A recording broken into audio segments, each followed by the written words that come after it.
Shalom Uvracha à tous. Nous vivons en ce moment la période du Homer, période de tikkun, de lustrage de nos égos entre Pessah et Shavuot, période qui nous prépare à la rencontre du don de la Torah, à l'emblème de cette ardou, de cette union essentielle entre nous, union qui nous fit peuple, et ardout, union entre nous et notre Créateur. Alors, nous sommes aujourd'hui après l'Ag BaOmer. Durant les 33 premiers jours du Homer, nous avons réparé et préparé nos égos, peaufiné nos âmes. Les 17 jours qui nous restent sont, d'après la Chassidoute, une période de travail maintenant sur nos rapports à l'autre, d'être en lien avec l'autre, un travail de ardout, d'amour du prochain, un sentiment d'être un lorsqu'on est ensemble avec l'autre et donc d'être un avec Dieu qui est un. Alors dans la Chassidoute et la Kabbalah, cela s'appelle le Tikkun Yesod et Malchut. Et au sujet de la tour de Bavel, cette fameuse Migdal Bavel, dans Sefer Bereshit, alors le pasuk dira Vayomer Hashem hen am echad vesafa achat lechulam veze echila ve'ata lo yivatzer mehem kol asher yazmu la'asot. Alors je traduis, Dieu a dit, puisqu'ils sont unis, ils parlent un même idiome, une même langue, eh bien, et ce qu'ils ont commencé de faire, je ne pourrai pas, je n'ai pas le pouvoir, je n'ai pas la possibilité de pouvoir les arrêter. Je ne pourrai pas mettre un frein à ce qu'ils ont commencé de faire. Alors Rashi se pose la question, comment l'Éternel peut s'exprimer comme ça? Lo yivatzer mehem la'asot, je n'ai pas le pouvoir de faire quoi que ce soit contre eux. Eh bien, il dit, il faut le lire betmia, c'est-à-dire il faut le lire comme une interrogation. Kadosh Baruch Hu dirait, eh bien oui, s'ils étaient véritablement unis, je ne pourrais rien faire contre eux, mais voyons si vraiment je ne peux rien faire contre eux, si vraiment ils sont unis. Et le pasuk d'après nous dira d'ailleurs, Ava nerda venavla sham sfatam, asher lo ishmu ish et rehu, descendons, mélangeons leurs langues afin que l'un ne puisse pas comprendre l'autre, ne puisse pas entendre l'autre. Et Rachid explique lo ishmeu, ne puisse pas entendre l'autre. L'un demande une brique et l'autre lui apporte du mortier et l'un se lève contre l'autre et lui fend le crâne. En fait, le pasuk veut nous enseigner qu'effectivement, le Créateur n'aurait pas pu résister s'ils avaient été unis véritablement. C'est-à-dire, s'ils avaient été Béardout, s'ils avaient été unis, même s'ils n'avaient plus les mêmes codes, même s'ils n'avaient plus les mêmes références.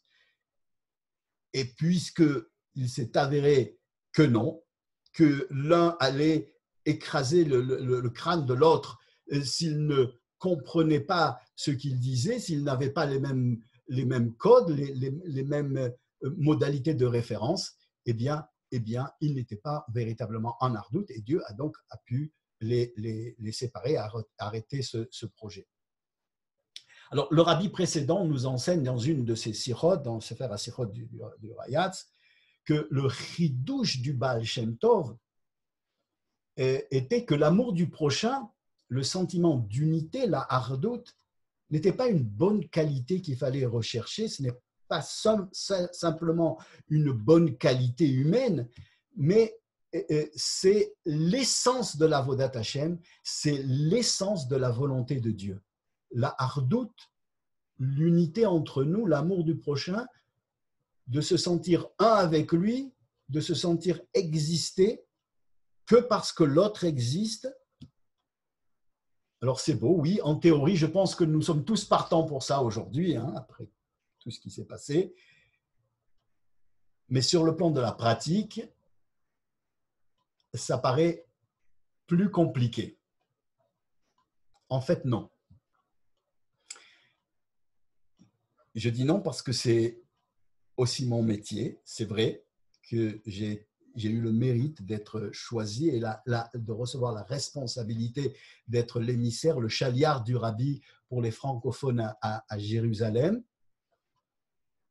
Mais aussi, nous avons fondé et nous animons ce fameux Machon Or Habayit, cette fondation qui est chargée de concilier les familles et de les conseiller, les familles, les couples, les communautés qui désirent se faire aider pour parvenir à un véritable shalom entre eux. Ce qu'on appelle, ce que les Chachamim appellent Ahavat Shalom ben Adam lechavero ou ben Ish leishto. Alors, c'est vrai qu'il faudrait des heures pour bien préciser les choses. Le shalom, c'est autre chose que le cessez-le-feu. C'est plus complexe que de savoir qui a raison ou qui a tort, et c'est plus complexe que de se plier au din Torah.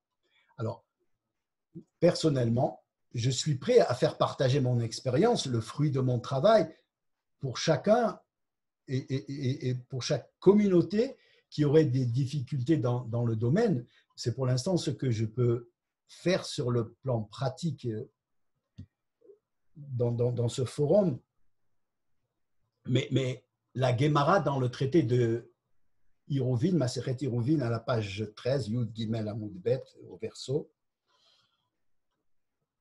va dire Amar Rabbi Abba, Amar Shmuel, Shalosh Shanim Nechleku Bet Shammai ou Bet Hillel, Alalu Omrim Alacha Kemotenu, Ve'alalu Omrim Alacha Kemotenu, Yatsa Bat Kol, Ve'amra, Elu Ve'elu Divrei Elokim Chaim, Ve'alacha Kebet Hillel.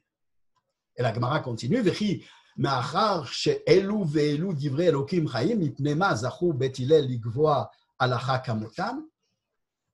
ולגמרא répond, מפני שנוחים ועלובים היו, ושונים דבריהם ודברי בית שמאי, ולא עוד, אלא שמקדימים דברי בית שמאי לדבריהם. 3 ans, l'école de Hillel et celle de Shammai se sont disputées sur l'exégèse des lois de la Torah, chacun voulant prouver la justesse de leur façon de voir. Une voix céleste s'est fait alors entendre et elle a dit « Les 2 écoles sont les paroles du Dieu vivant, mais la loi devra être pratiquée comme le conçoit l'école de Beth Hillel. » Et nos sages de questionner si les 2 sont l'expression de la vérité divine, pourquoi la loi doit-elle être fixée d'après les vues de Beth Hillel? Et les sages de répondre parce qu'ils étaient plus humbles et plus tendres et parce qu'ils étudiaient et enseignaient autant leur opinion que celle de l'école opposée, celle de Beth Shammai, et de plus, ils faisaient toujours précéder l'opinion de l'école opposée, l'école de Beth Shammai, avant leur propre opinion. Et c'est ça. C'est là la clé de toute recherche en matière de hardout et d'unité. Beth Hillel honorait profondément Beth Shammai. Lorsque Beth Shammai voyait les choses d'une autre façon, eh bien, c'est avec un grand kavod, avec un sincère respect qu'il s'efforçait de rejoindre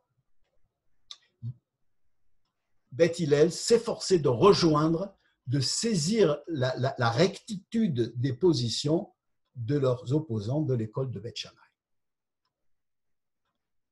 La clé, ça serait donc en fait aller rejoindre l'autre, aller comprendre l'autre. Mais pas s'arrêter là.